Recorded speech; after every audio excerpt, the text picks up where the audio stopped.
had iyo jeer waxaynu maqalnaa waad guulaysan kartaa, waad isbedeli kartaa, dayax sare ayaad gaari kartaa, qofka aad rabto waad noqon kartaa, iyo wax waliba waad samayn kartaa. Si qofnaba inooma sheego sidee ayaan u guulaysan karnaa, sidee ayaan u samayn karnaa waxa aan rabno, amaba sidee loo gaaraa guul in badan lagu taamayay. Taasina waxayna dhex fariisinaysaa caalam kale oo aanan jid iyo jiha lahayn. Haddaba muuqaalkeena maanta waxaan idinkula wadaagi doonaa hooyada guulaha oo dhan, tubta saxda ee loo marahan waliba, iyo sida loo joogtay waxa aad daneynayso ilaa aad ka gaarto guusha aad ku taamayso. Waa hubaal inaad u diyaar garoobayso dejinta qorshayaashii aad samayn lahayd 2026 si haddii aadan dhuuxin muuqaalkan oo aadan qalin iyo buug u qaadanin, wax badan ayaa ku seegi doona shaki la'aan. Haatanna ku soo dhawaada sida loo samaysto ahdaaf iyo nidaamku gaarsiinayo fiinta sare ee guulaha. Si intaanu gudagelin muuqaalkeena maanta, waxaan idinka codsanayaa inaad nagu soo biirtaan oo aad subscribe sartaan channelkeena. Fadlan ha ilaawin inaad la gareysaan muuqaalkan oo aad gaarsiisaan saaxiibadiina. Mahadsanidin.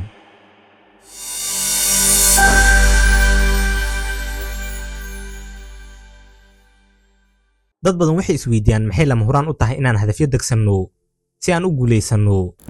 Dhab ahaantii waa su'aal maangal ah, jawaabteeduna tahay halka ay niyaddu geyso acmaasha ayuu hadafkuna geeyaa guusha. Waa camalo badan oo wanaagsan, waxaa ku dheelamisana qashinka ku daro sida ay niyadda qofka tahay. Sidaasi si la mid ah, guulo badan oo la gaari lahaa waxaa jalaafo u dhigo hannaanka hadafka loo dejiyey. Hadafku waa tallaabada ugu horreysa ee guusha. Si aan u wada dhuuxno qiimaha hadafka iyo weliba siduu qayb weyn ugu yahay guusha, bal ka soo qaad inaad dhex taagan tahay jidka weyn ee nambar 4. Haddii aan kugu dhaho waddadan dhinac ka istaag oo muddo 2 saacadood ah bajaajyada guduudan ee maraya tiradooda ii sheeg, ma iga aqbalaysaa? Jawaabtaadu waxay u badan tahay maya, waayo dana gaara kama dhex aragtid. Si bal ka waran haddii aan kugu dhaho mooto weliba oo guduudan haddii ay halkan marto oo aad tiriso, waxaan kugu siinayaa qiimo dhan $1. 50 mooto kolka ay marto waxaad helaysaa $50, 70 mootana $70 ee keliya 2 saacadood waddada dhex taagnow. Waa hubaal waad iga aqbalaysaa. Bal ka waran haddii aan ku weydiiyo kolkii aad tirinaysa mootooyinka guduudan ee meesha marayay, sidoo kale waxaa isla meesha marayay mootooyin buluug ah, ee iyagana bal inoo sheeg tiradooda. Weliba halkii mooto kasta ee buluug ah waxaan ku xisaabin doonaa $10. Shaki la'aan ma sheegi kartid jawaabta saxda ahi, waayo adiga diiraddaada waxa ay saarneyd oo keliya mootooyinka guduudan.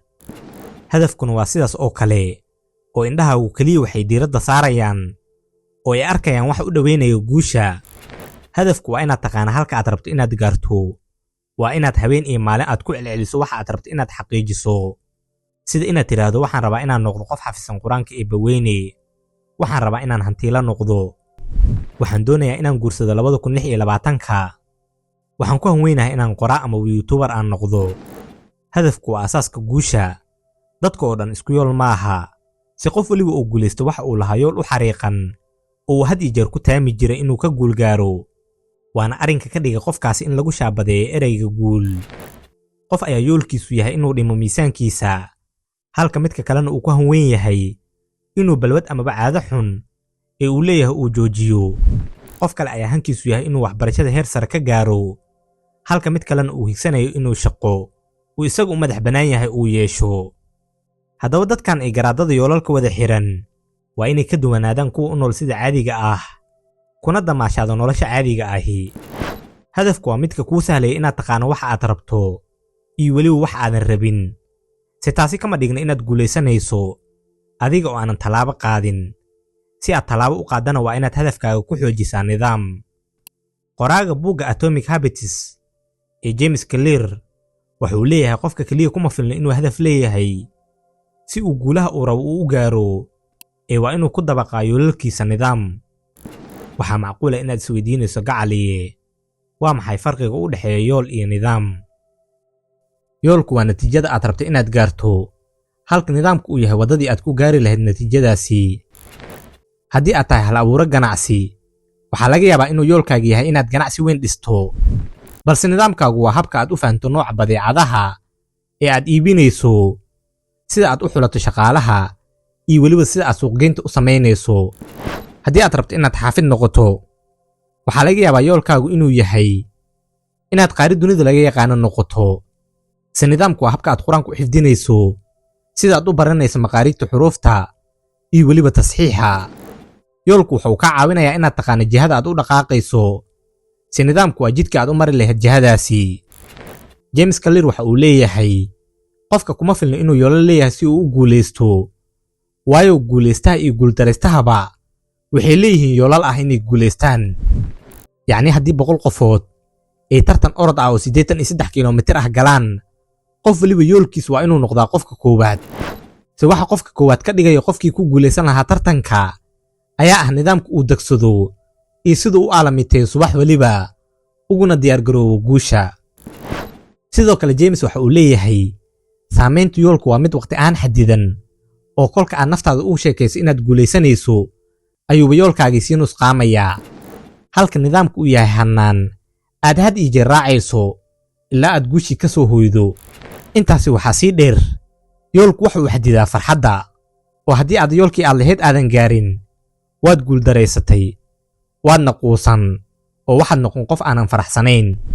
warkii oo kooban, yoolku waa natiijada aad rabto, halka nidaamku uu yahay hannaanka aad joogtaynayso maalin waliba si aad u gaarto natiijada aad rabto. haddaba si aad u dhisto nidaam, ugu horeyn waxaa laga maarmaanaya inaad naftaada aqoonsato, oo haddii aad rabto inaad qoraa noqoto, waa inaad dhahdaa waxaan ahay qoraa, waayo aqoonsashada naftaada waxay kaa caawinaysaa inaad dardargeliso nidaamka. qodobka labaad ayaa ah, si aad nidaam guulaysto u dhisto, kala jabi oo yaryaray waxa aad samaynayso.